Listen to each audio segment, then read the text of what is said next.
আকাশবাণী খবর পড়ছি চঞ্চল ভট্টাচার্য। প্রথমে বিশেষ বিশেষ খবর। দুদেশের সরকারি সফরের দ্বিতীয় পর্যায়ে প্রধানমন্ত্রী আজ অস্ট্রিয়ায় উভয় দেশের বাণিজ্য মহলের শীর্ষ ব্যক্তিত্বদের উদ্দেশ্যে ভাষণ দেবেন। ভারত ও রাশিয়া 2030-এর মধ্যে $10,000 কোটি বাণিজ্যের নতুন লক্ষ্যমাত্রা স্থির করেছে। পশ্চিমবঙ্গের 4টি সহ 7 রাজ্যের 13টি বিধানসভা আসনে উপনির্বাচন শুরু হয়েছে। দক্ষ কারিগর এবং রাস্তার হকারদের মতো আর্থিকভাবে পিছিয়ে পড়াদের জন্য আর্থিক অন্তর্ভুক্তি প্রকল্পের অধীনে আরও ঋণ দেওয়ার লক্ষ্যে কেন্দ্রীয় অর্থমন্ত্রক বেসরকারি ব্যাংকগুলিকে অনুরোধ করেছে। উত্তরপ্রদেশের তরাই অঞ্চলে বন্যা পরিস্থিতির অবনতি হয়েছে। মহিলাদের তৃতীয় টি-20 ম্যাচে ভারত দক্ষিণ আফ্রিকাকে 10 উইকেটে হারিয়ে দিয়েছে। আসছে বিস্তারিত খবরে। দুদেশের সরকারি সফরের দ্বিতীয় পর্যায়ে প্রধানমন্ত্রী নরেন্দ্র মোদী এখন অস্ট্রিয়ায় 41 বছর পর এই প্রথম কোনো ভারতীয় প্রধানমন্ত্রী সে দেশ সফর করছেন। গতরাতে ভিয়েনায় পৌঁছালে তাঁকে ভারতীয় সম্প্রদায়ের পক্ষ থেকে উষ্ণ অভ্যর্থনা জানানো হয়। আজ তিনি অস্ট্রিয়ার রাষ্ট্রপতি আলেকজান্ডার ফন ডের বেলেন এবং চ্যান্সেলর কার্ল নেমারের সঙ্গে সাক্ষাৎ করবেন। ভারত এবং অস্ট্রিয়ার বাণিজ্য মহলের শীর্ষ ব্যক্তিত্বদের উদ্দেশ্যে আজ প্রধানমন্ত্রী এবং অস্ট্রিয়ার চ্যান্সেলর ভাষণ দেবেন। শ্রী মোদী ভিয়েনার প্রবাসী ভারতীয়দের সঙ্গে মতবিনিময় করবেন। গতরাতে তাঁর সম্মানার্থে নেমার নৈশভোজের আয়োজন করায় সামাজিক মাধ্যমে এক বার্তায় শ্রী মোদী তাঁকে ধন্যবাদ জানিয়েছেন। আজ তাদের মধ্যে দ্বিপাক্ষিক আলোচনা হবে। বিশ্বের কল্যাণে দুটি দেশ একযোগে কাজ করবে বলে প্রধানমন্ত্রী আশা প্রকাশ করেন।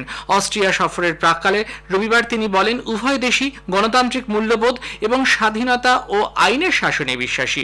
ভবিষ্যতে দুটি দেশের মধ্যে এক নিবিড় অংশীদারিত্ব গড়ে উঠবে। ভারত ও রাশিয়া 2030-এর মধ্যে $10,000 কোটি বাণিজ্যের নতুন লক্ষ্যমাত্রা স্থির করেছে।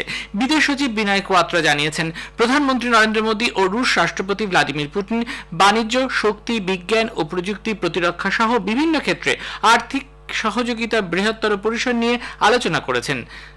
2024-এর মার্চে শেষ হওয়া অর্থবর্ষে দুটি দেশের মধ্যে বাণিজ্যের পরিমাণ ছিল $6,570 কোটি। সাংবাদিকদের শ্রী কোয়াত্রা বলেন, ভারত রাশিয়া অংশীদারিত্ব কিভাবে মেক ইন ইন্ডিয়া এবং অন্যান্য ম্যানুফ্যাকচারিং ক্ষেত্রে নতুন শক্তি যোগাতে পারে, দ্বিপাক্ষিক বৈঠকে তা বিশদে আলোচনা হয়।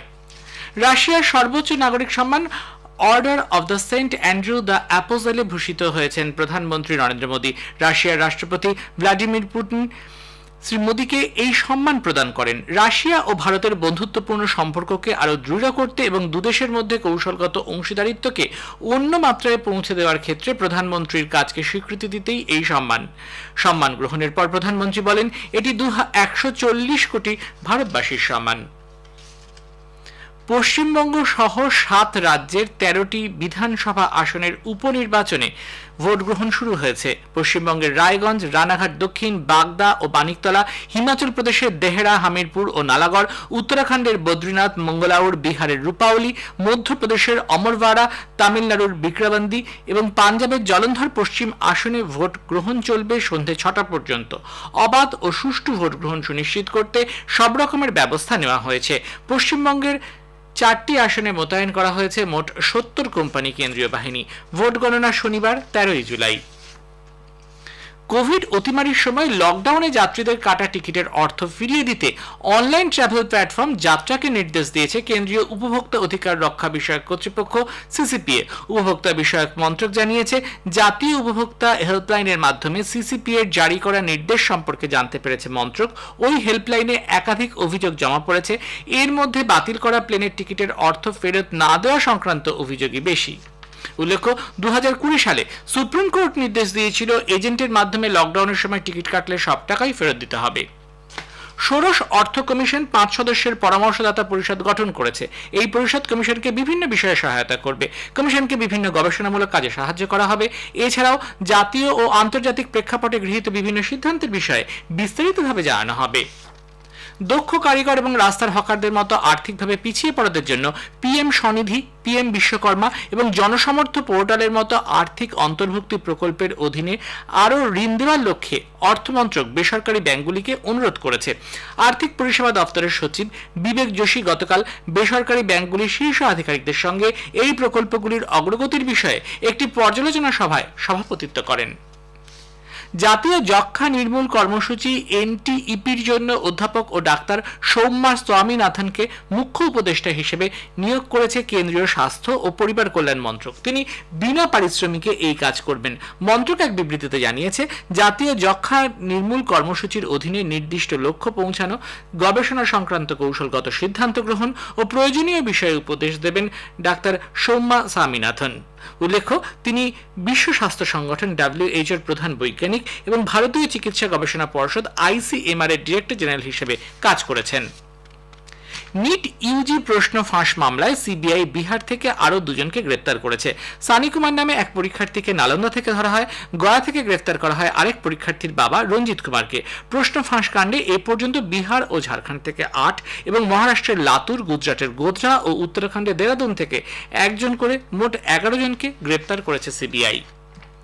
খালিস্তানপন্থী সংগঠন শিখস ফর জাস্টিস এর উপর নিষেধাজ্ঞার মেয়াদ আরও 5 বছর বাড়িয়েছে কেন্দ্র। বেআইনি কার্যকলাপ প্রতিরোধ আইনের আওতায় এই পদক্ষেপ নেওয়া হয়েছে। এক সরকারি বিজ্ঞপ্তিতে বলা হয়েছে, এই সংগঠনের কার্যকলাপ দেশের অখণ্ডতার রক্ষা ও নিরাপত্তার পক্ষে ক্ষতিকর।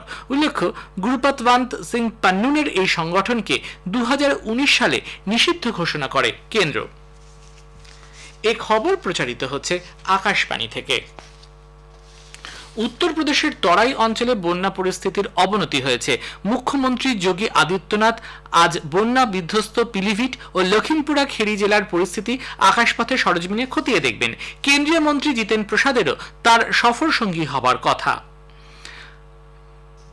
বন্যা বিধ্বস্ত এলাকায় ত্রাণ ও উদ্ধারের কাজও পর্যালোচনা করবেন মুখ্যমন্ত্রী। আকাশবাণীর সংবাদদাতা জানাচ্ছেন, পিলিভিট জেলায় 5টি গ্রাম থেকে বন্যা দুর্গত 1 লক্ষেরও বেশি মানুষকে বায়ুসেনা আকাশপথে উদ্ধার করেছে। গঙ্গা, কুয়ানো, ঘাগড়া, রাপ্তি ও সারদা নদীর জল বিপদসীমার ওপর দিয়ে বইছে। এর ফলে সন্ত কবিরনগর, দেউরিয়া, বারাবাঁকি, অযোধ্যা, ফারুকাবাদ ও শাহজাহানপুরের বন্যার আশঙ্কা দেখা দিয়েছে।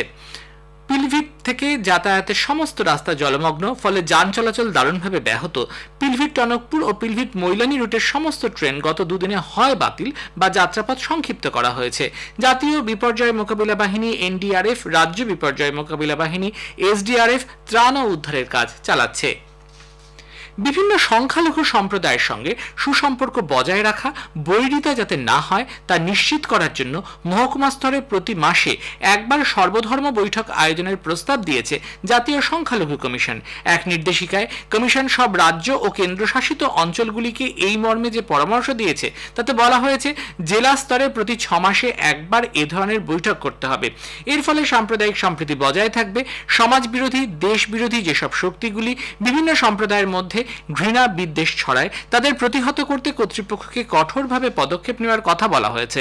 সর্বধর্ম সংবাদ শীর্ষক এই বৈঠকে সংখ্যালঘু এবং সংখ্যাগুরু, দুই সম্প্রদায়ের চিন্তাবিদ, অসরকারি সংগঠনের প্রতিনিধি, ধর্মীয় ব্যক্তিত্ব, শিক্ষাবিদদের অংশগ্রহণ নিশ্চিত করতে হবে।